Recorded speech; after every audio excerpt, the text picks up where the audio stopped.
Greeting. Thanks to everyone for coming out to our group author reading. This reading is brought to you by Strong Women, Strange Worlds, which is a group of authors supporting authors. Our mission is to elevate the voices of women and other underrepresented gender identity authors of science fiction, fantasy, and horror through events like our bi-monthly virtual quick read sessions. You can find out more about Strong Women, Strange Worlds in the handout we've provided in the chat, or we will provide real soon now, and by visiting our website, a link to which will be added to the chat. And I'm your host, Sarah Smith.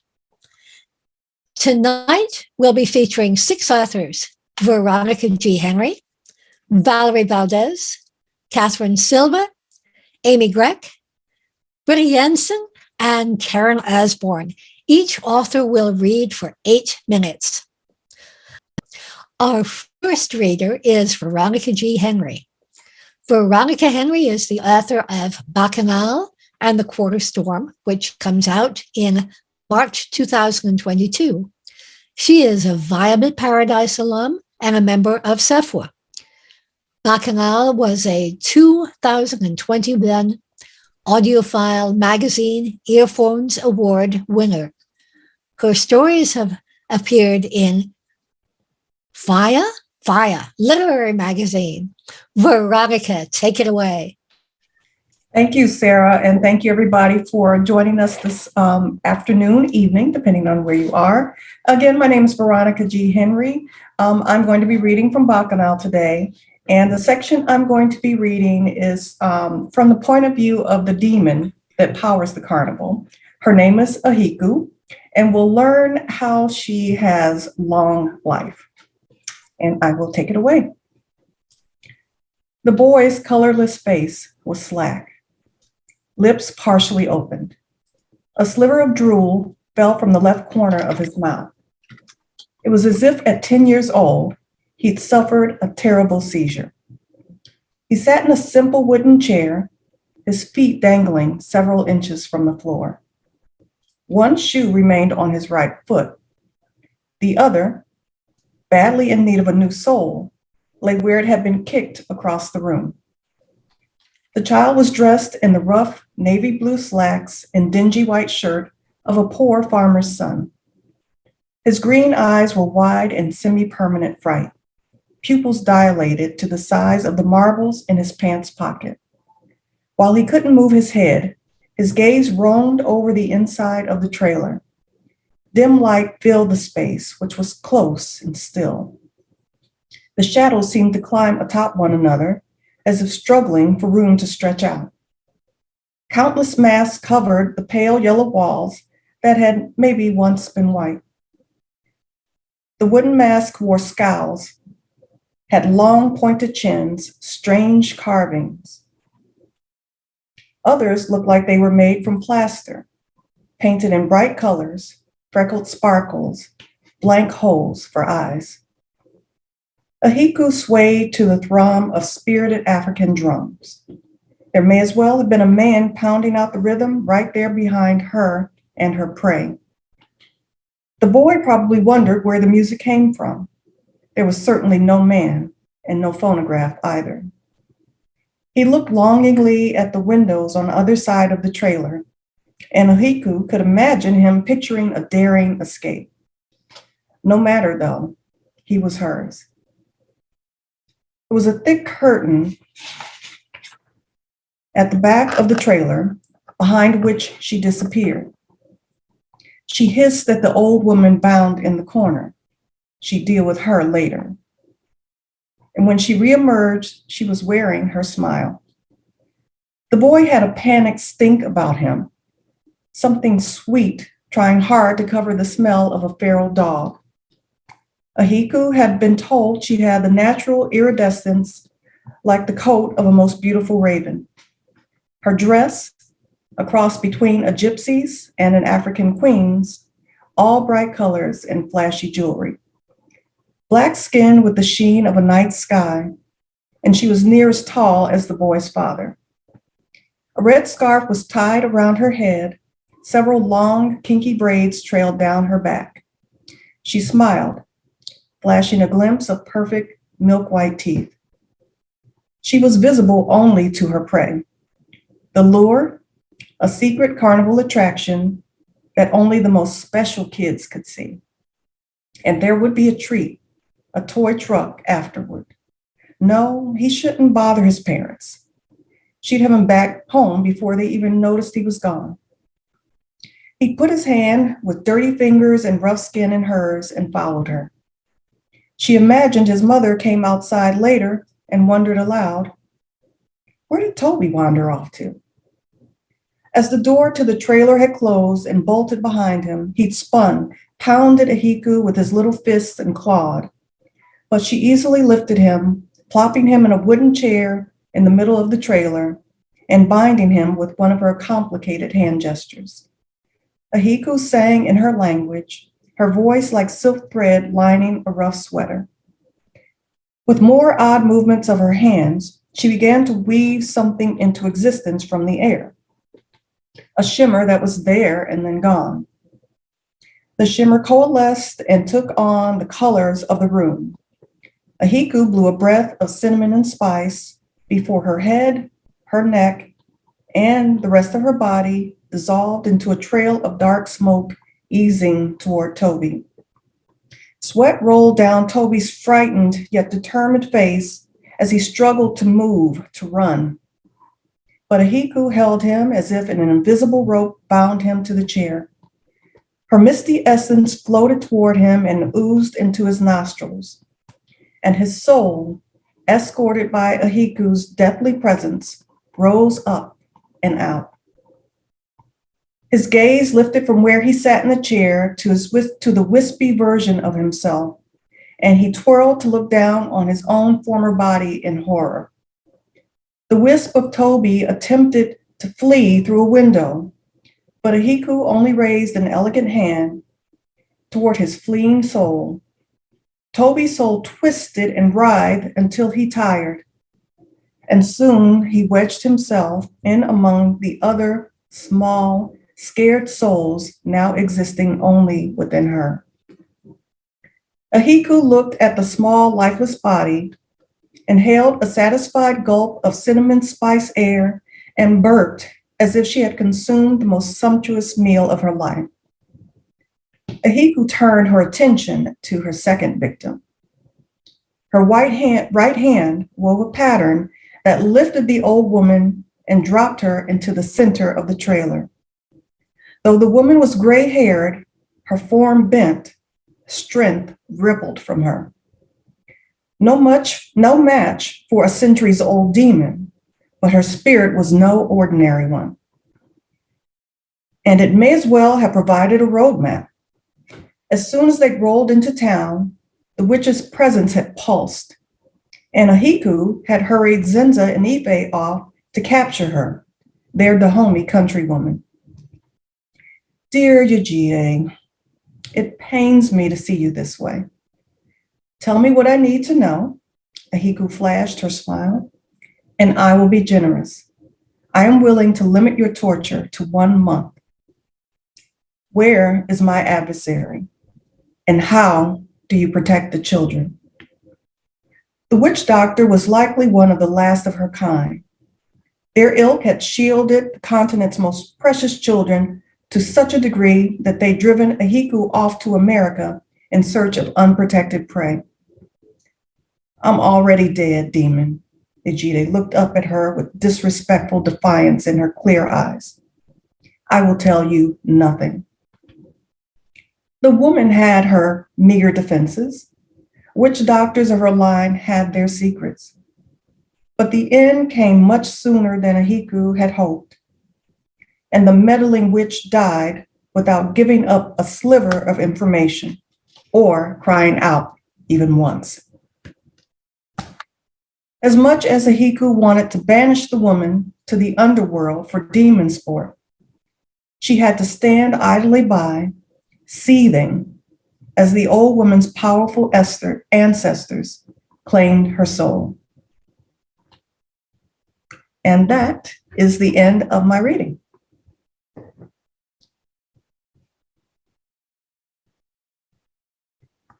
Thank you, Veronica. Wow. Whoa. Our second reader is Valerie Valdes.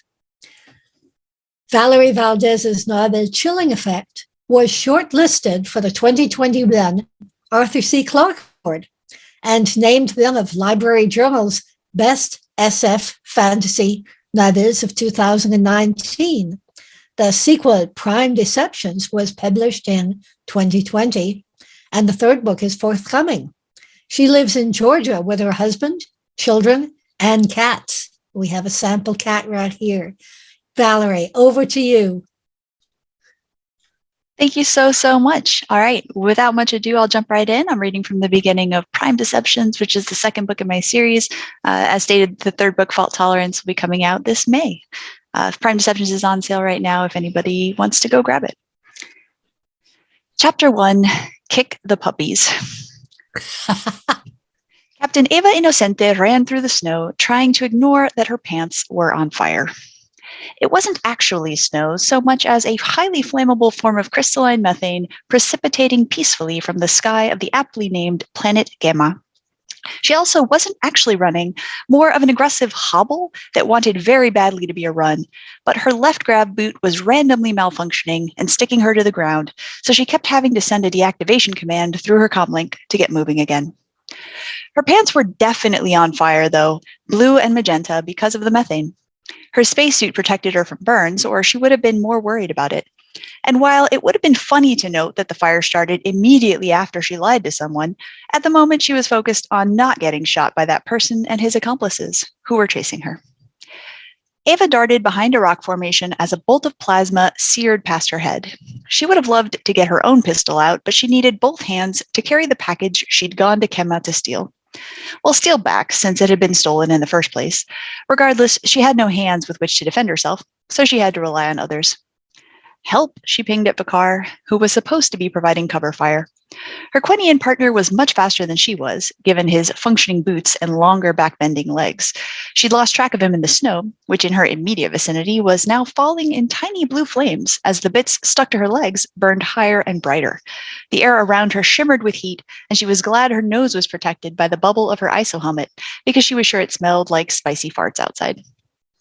No answer from Bakar, either because of weather interference or because the Blue Hounder mercenaries behind her had signal scramblers.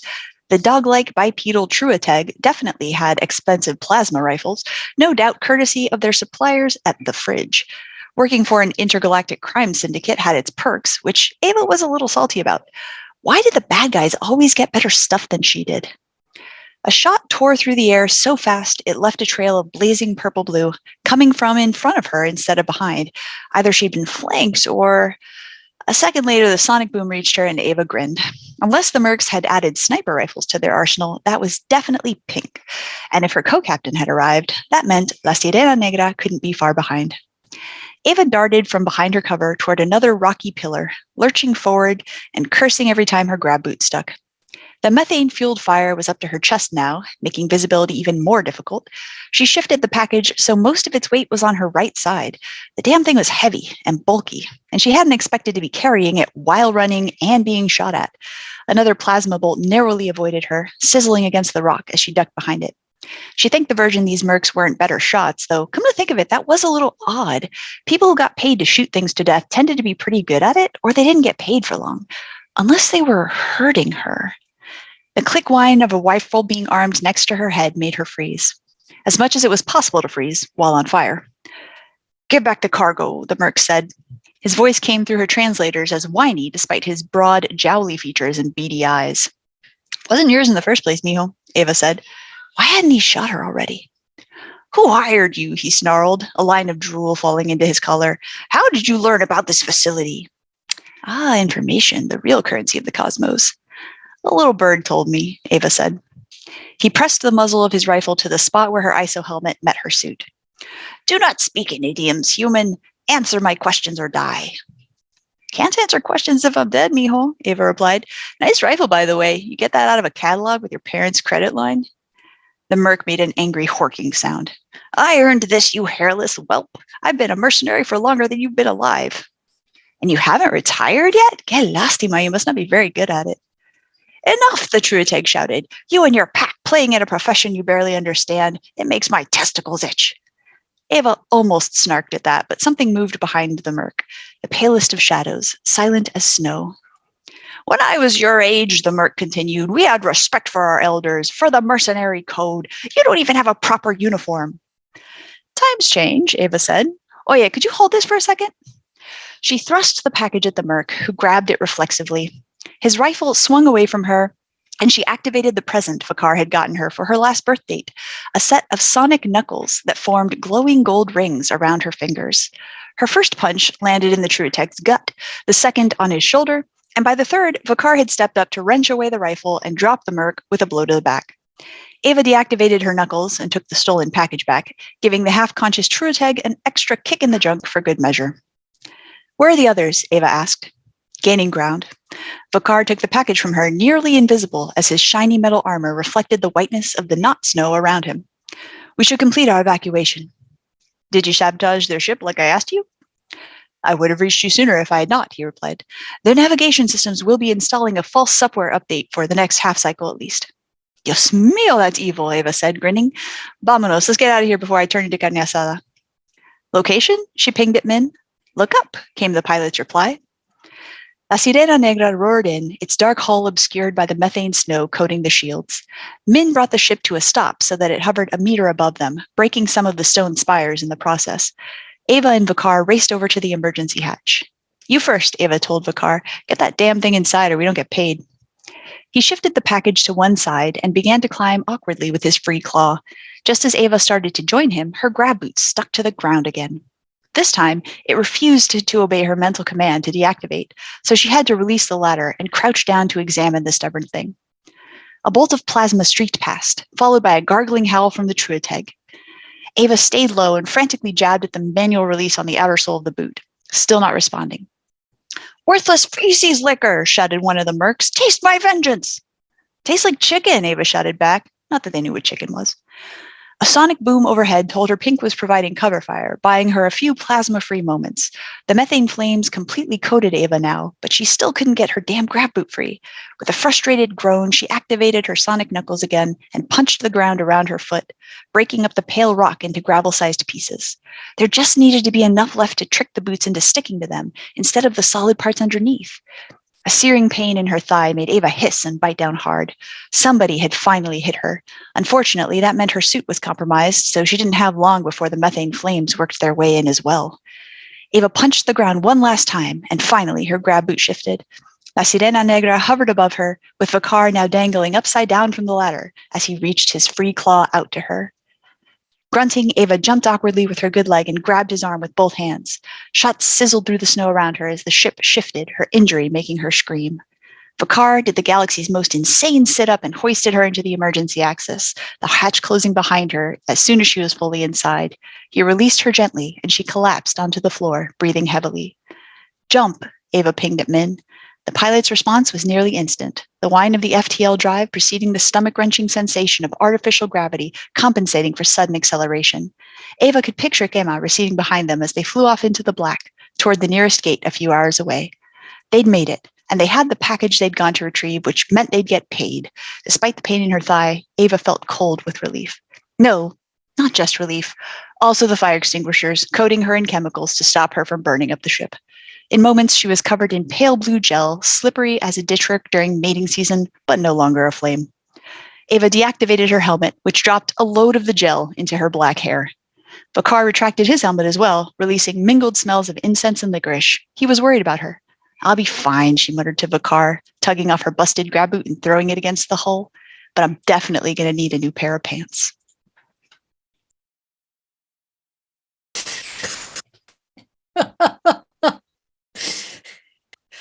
Boy, thank you. Our third reader is Katherine Silva. Katherine Silva is a two-time Maine Literary Award finalist for speculative fiction. She's a member of the Horror Writers of Maine, the Horror Writers Association, and New England Horror Writers Association. Her latest book, The Wild Dark, is now available wherever books are sold. Katherine, it's yours. Thank you for having me on today. So my name is Katherine, and I will be reading a section from The Wild Dark. Just to give you an idea of what The Wild Dark is, it's a supernatural horror novel about an ex-cop who is trying to survive an apocalyptic forest that's taking over the world while being haunted by the ghost of her dead partner. So I will be reading from chapter 1 today. If I can get to the right page, here we go. Dreams cocooned me, wrapping me in their silky embrace like 1,000 scarves. I didn't care if I never woke. In them, I wasn't guilty. I wasn't alone. All was as it should be, but something yanked me out before I was ready to leave. I opened my eyes to the darkened room. Rain poured outside, its white noise a strange comfort outside my bedroom window. I pulled the thick wool blanket closer. The small room had put me on edge at first, before I knew where everything was. As the days passed, I recognized the outline of the chair next to the door, the trunk full of blankets at the end of the bed, and the small flickers from the fire in the wood stove outside my bedroom door. This place had become more than a temporary retreat. I turned onto my side and looked out at the rain. Why did I wake up? A board creaked on the porch. I stilled. It wasn't the old cabin making its usual sounds, the structure groaning in the wind, pipes rattling, treads loosening on the stairs out front. This was something heavy, walking across the floor of my front porch towards my door. No one lived within several miles of this camp. I was in the middle of the woods. I slipped my legs out from under the covers, goosebumps instantly growing on my skin. Quietly reaching behind the side table, I curled my fingers around the baseball bat there. An inch of safety nudged me as I tiptoed to the window and peered out. The bushes blocked most of my view, and the downpour made it hard to make out any shapes in the night. Could be anything, I told myself, as I slid my sweatpants from the top of the chest and pulled them on. I crept toward the main living area. Another window looked out onto the deck next to the front door. I steeled myself as I looked out. The deck was cloaked in shadows. To my left was an upright shape, a person walking in an ungainly way. They shifted back and forth as though they couldn't get their balance. Must be some drunk hunter looking for a place to sleep it off, I thought. I kept a firm hold on the baseball bat and moved to the front door.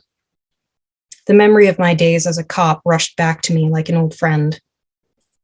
It had been months since I'd carried a badge, but more than anything, I wanted to see the look on this guy's face when I ripped open the door and shouted for him to get down on the ground with his hands behind his head.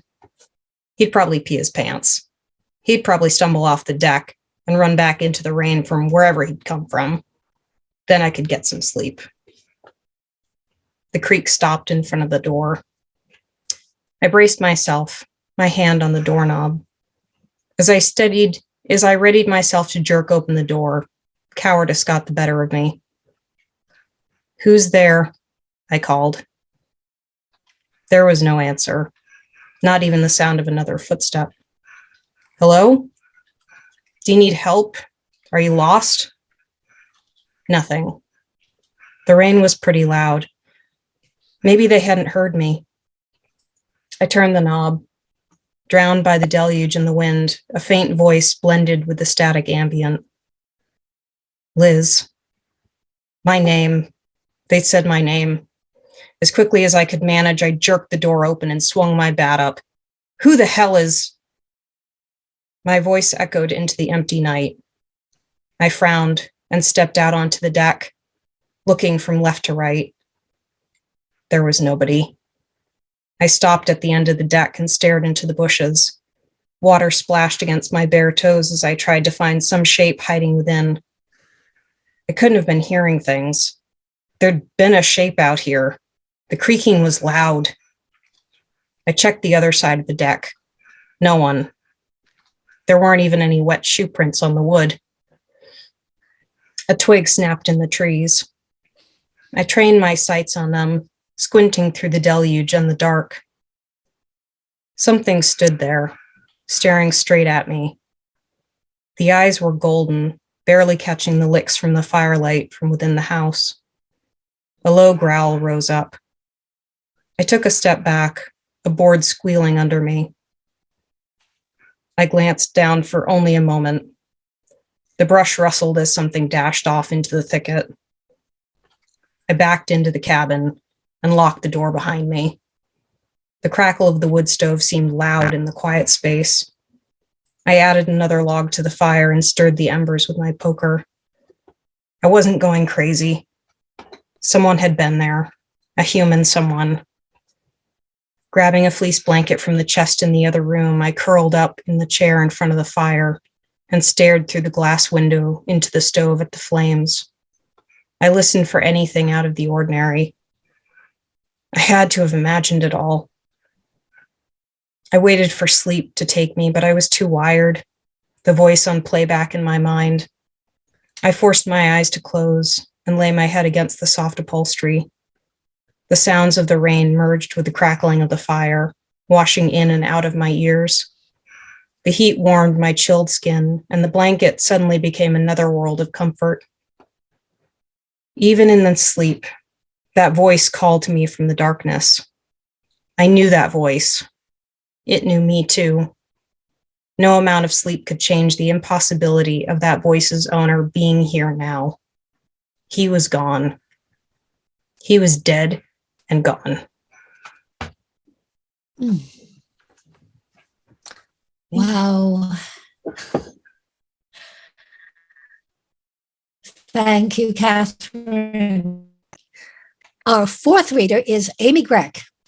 Amy Grech has sold over 100 short stories to various anthologies and magazines, including The Then That Got Away and many others.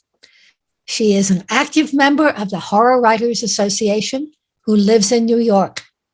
Amy, take it away. All right, thank you for having me.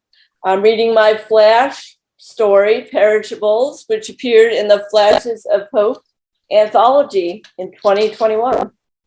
Here in my cool concrete cocoon, marking the days on the wall with pink chalk is the only way to tell time now that the power's out. Happy Valentine's Day. My name is Placido Sanchez. I'm sitting hunched over a rickety card table in the basement of my modest house, scribbling this in a dog-eared notebook with a pencil, squinting as I write by the dim glow of a kerosene lantern purchased from the mall. Ravenous, I surrendered to a voracious hunger, a need to feel full under the guise of normality. There's comfort in routine, no matter how mundane. At first, I devoured perishable food, milk, ice cream, cold cuts, cheese, fruit, vegetables, stored in the freezer, running on a propane-powered backup generator that lasted a mere 72 hours before switching to canned and freeze-dried provisions, my last resort after the bombing that obliterated my family and everything else. I'd been reduced to eating tasteless canned food that had been sitting untouched for months on the verge of rotting, scarcely fit for human consumption, but a source of sustenance nonetheless. I can't bear another can of bland baked beans. My stomach growls loudly in protest. I yearn to taste fresh meat. I lick my lips in anticipation and sigh. I kick the last unopened can across the floor. It lands with a loud, hollow clang against the pile. Julia's remains are a perfect distraction from the incessant boredom that plagues me, a bountiful feast to engage my senses. I had been consumed by her passion long ago. Now my beloved Julia would be consumed by my insatiable hunger. She would have wanted it that way. It would bring us together again, body and soul. With a heavy heart, I slice pale pink meat into thin, translucent strips with a knife, also from the mall. My tears run down Julia's cheeks as I place them on a dish of fine bone china. I chew each morsel slowly, relishing the poignant flavor of my meal, fresh off the bone. I shove the dish that Julia never got to see aside and wipe my sweaty hands on my tattered jeans.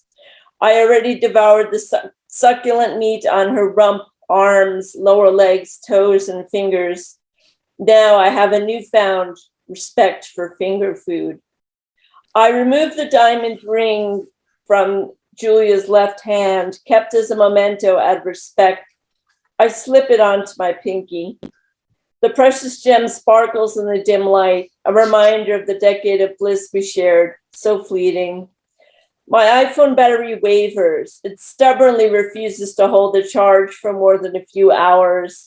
I keep my phone charged out of force of habit, but it hardly matters now.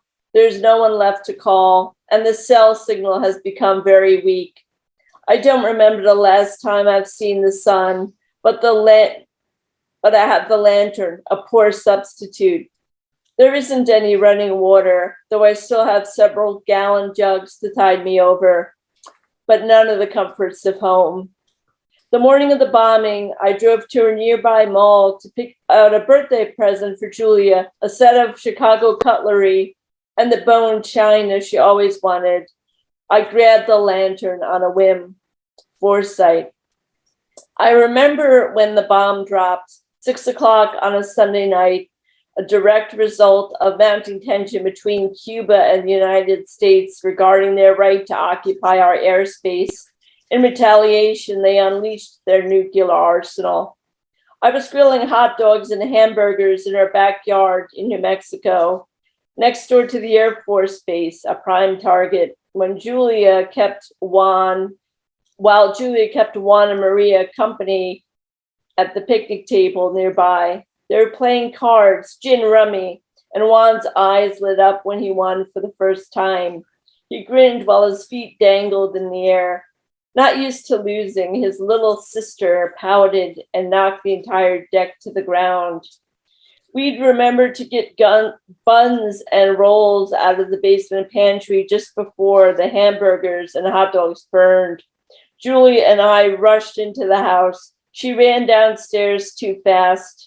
The heel of her shoe got caught, and she tumbled head first to the concrete floor below. By the time I reached my love, her neck was already broken. At that moment, I heard the explosion outside. I screamed and clutched my wife's lifeless body in my arms, unable to accept the cruel blow fate had dealt me. I wanted to give Julia a proper burial in the backyard, but radiation prevailed, so that wasn't possible. Instead, I preserved her body in the walk-in freezer, her final resting place until I needed her to keep me going. I closed my eyes and pictured the gigantic mushroom cloud, an immense fiery burst of lethal nuclear energy, instantly annihilating everything in its path, including my beloved children. I envisioned the hot dogs, the hamburgers, the baked beans, and the macaroni salad Julia made, burnt to a crisp, being devoured by ants bit by bit. And that's it. Thank you for listening. Oh, I don't think I'm having finger food tonight. Thank you. Thank you, Amy. Our fifth reader is Britta Jensen. Britta Jensen's novel, Eloya Born, won the 2019 Writers League of Texas YA Discovery Prize. Recently published works include Hiranga's War, Ghosts of Yokosuka, and several short stories.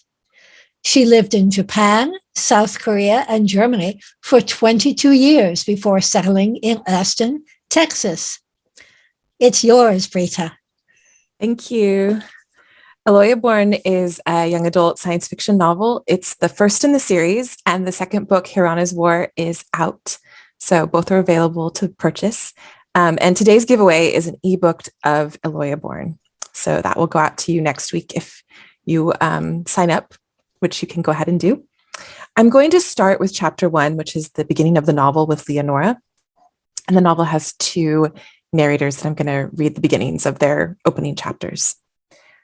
Chapter 1, Leonora. My mother said everyone has 2 hearts.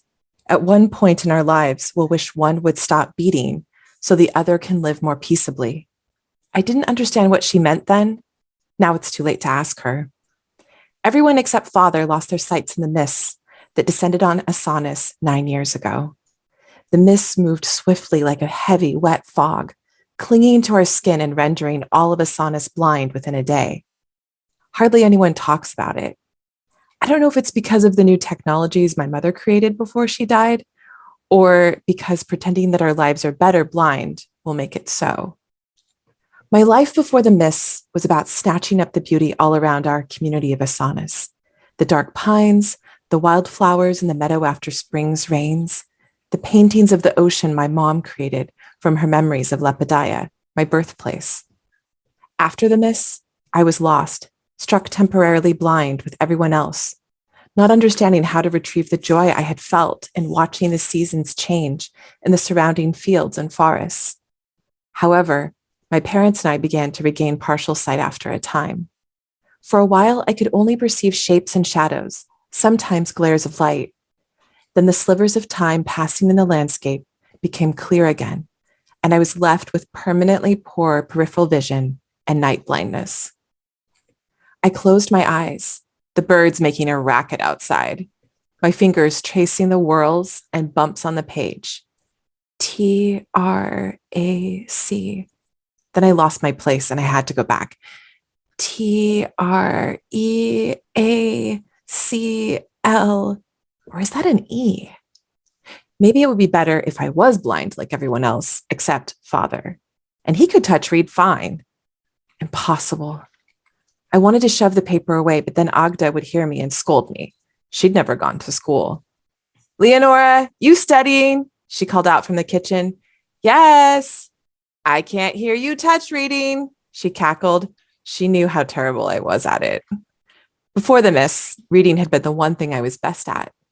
Now my poor scores made me the ridicule of the entire school. I refocused myself, closing my eyes, trying to feel the patterns, to memorize each letter, commit it to memory. Then a sound startled me and the paper slipped onto the floor. Bass drums pounded the air through the loudspeakers outside our house. Everyone milling about on the dirt footpaths to and from the center fields of Asanis would be stopping and waiting for the horns, the signal to recite our final daily oath. Our sight blinds us to the truth of men's hearts. In the kitchen, Agda, short and pudgy, ignored the drums, continuing to sing an old song from Lepidaya instead. Lua, lula, I caught you with my eye. If Father wasn't home, she never recited the oath. She continued frying chicken and saffron in one pot and beans in the other. I gladly joined in her private rebellion, singing louder in hopes of killing my nerves about my final exams the next day. Lua, lula, I caught you with my eye. Usually Dex was around when we cooked dinner, but for some reason he was late. Girls at school had been bragging about what they'd done with him during the spring festival a few weeks back. I figured that since Nati and Eiley were always lying about our classmates, including me, it would make sense that they embellished their adventures with Dex. I didn't know how to bring it up with him, and maybe that was what was making me nervous, not my exams. Chapter 2, Dex. If I admit I love her, I will lose her.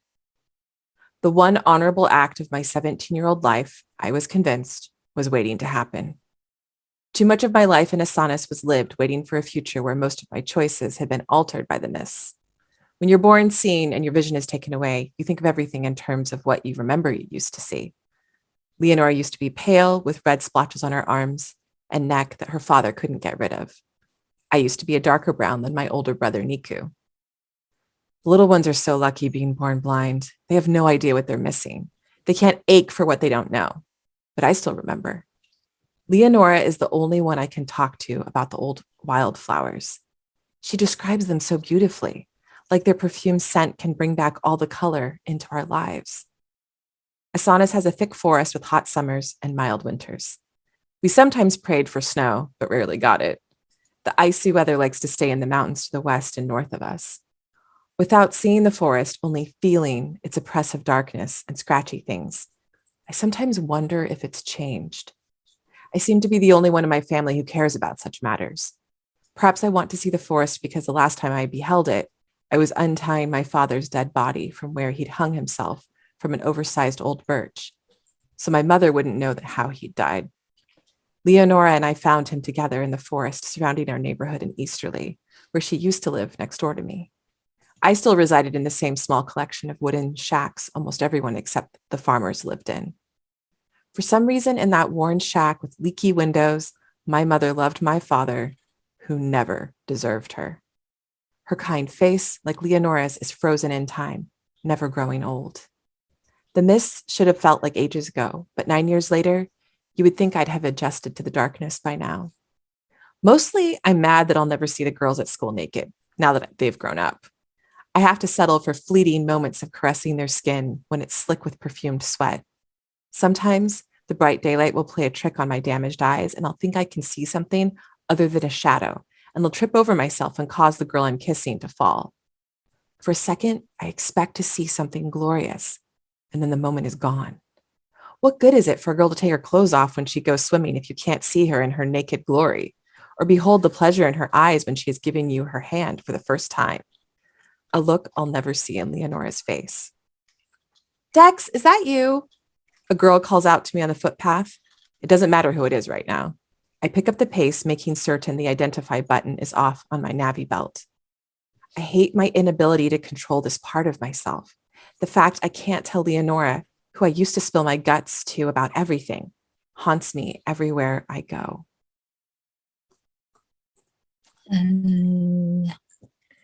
Now, thank you, Britta. Our final reader is Karen Osbourne.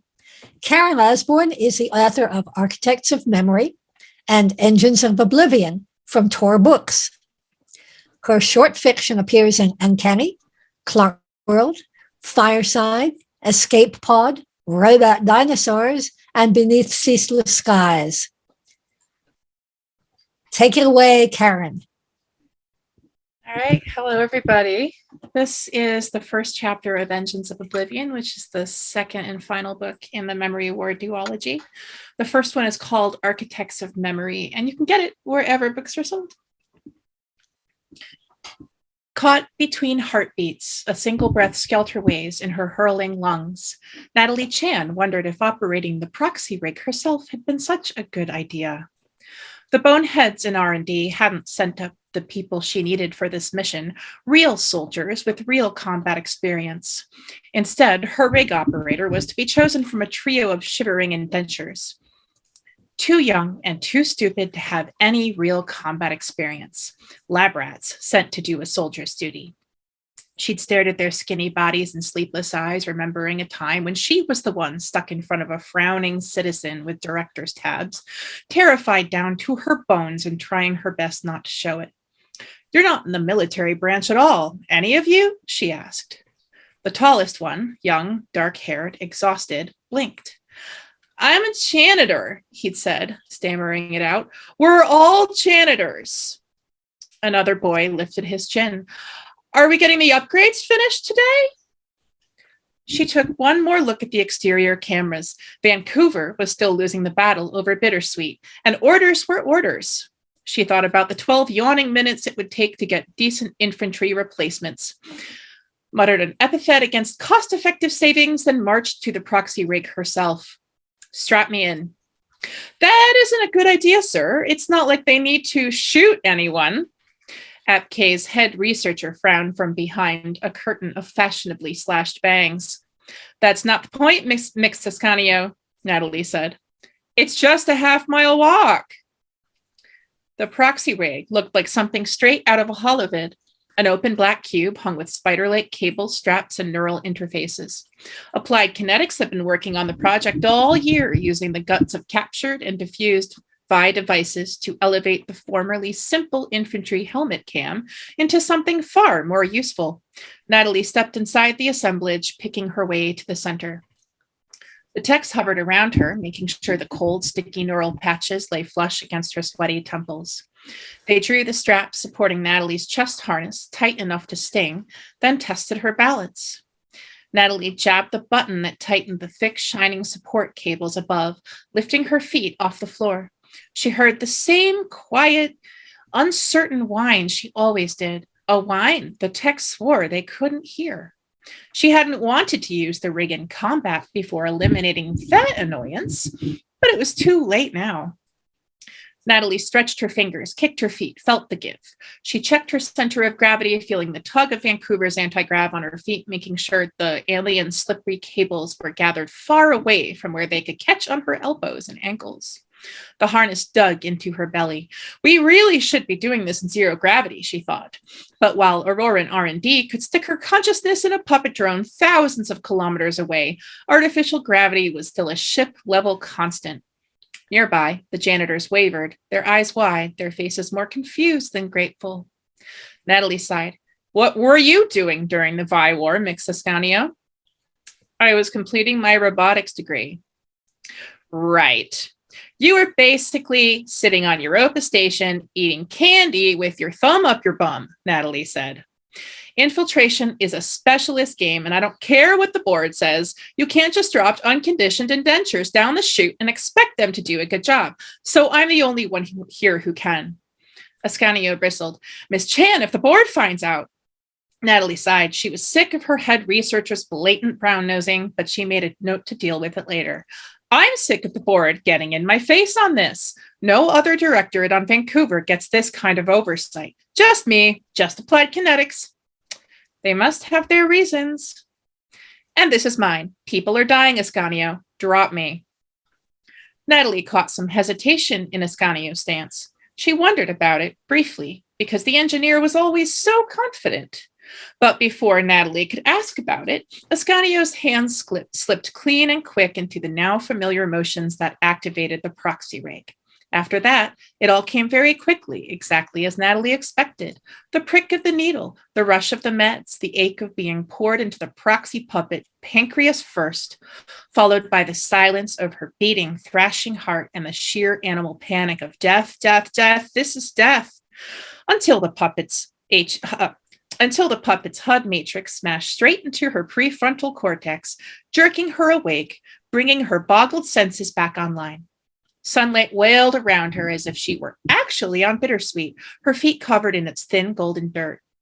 Natalie struggled to stand and walk, feeling sudden stabbing adrenaline spike behind her sternum. Something's really wrong, her adrenals shouted, and she spent a few precious seconds searching for hostiles before she realized the wrongness was wrapped around her tongue, was the half-sweet filtered air of Vancouver, rather than the tin-strong tang of a tank on her back. A view of the Applied Kinetics lab, Ascanio, the techs, the lab rats, flashed in front of her eyes for a moment, unstable and withering. Miss Chan, please check in. Her vision blurred, and she stumbled to a halt. You're messing with my immersion, Mr. Ward, Natalie said, feeling a sudden, saber-sharp headache. Can you use the interface on the other side of the room so I don't hear you twice? She swallowed. Immersion. She needed to stay immersed in this. I'm the one on the ground. I'm on Bittersweet. There's only a half-inch of fabric and plasteel between me and sucking down certain death, she lied to herself. And she marveled at how similar the interaction felt to querying the memory device she was wearing. No, she reminded herself, that her body was wearing back on Vancouver. It was going to be hard enough to keep everything straight as the rig's actual project manager, and the board thought janitors could do it. She rolled her neck and started walking, relishing the strange, shiny weight of the mech paired with a momentary pride. It was hard not to feel a little cocky. After all, it was partly her soldier skin that Aurora wanted for Applied Kinetics. lungs. She was the only one in the company with the required experience mixing a gunner's eye for tactics from the war with an engineer's knowledge of Vi bomb guts from her time as a salvager on 25. Even her half-forgotten pre-corporate life was useful here. Even though she'd left the Verdict Collective years ago, she still knew enough about off-brand biocoders and their work to guide the rig from concept to reality. If her proxy rig worked as advertised, Aurora would be able to deliver Vi weapons to the battlefield without killing the soldiers who brought them. Her tactician's heart imagined drones, tanks, entire cruisers driven from haptic rigs, her body writ large in metal and flame, invincible, her blood safely inside her skin where it belonged.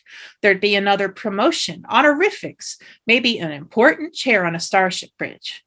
Unless, she thought, wait, something's still very wrong. Ooh. You're really teasing us, aren't you? Oh, yes. Thank you, Karen. Thank you so much to everyone who came today.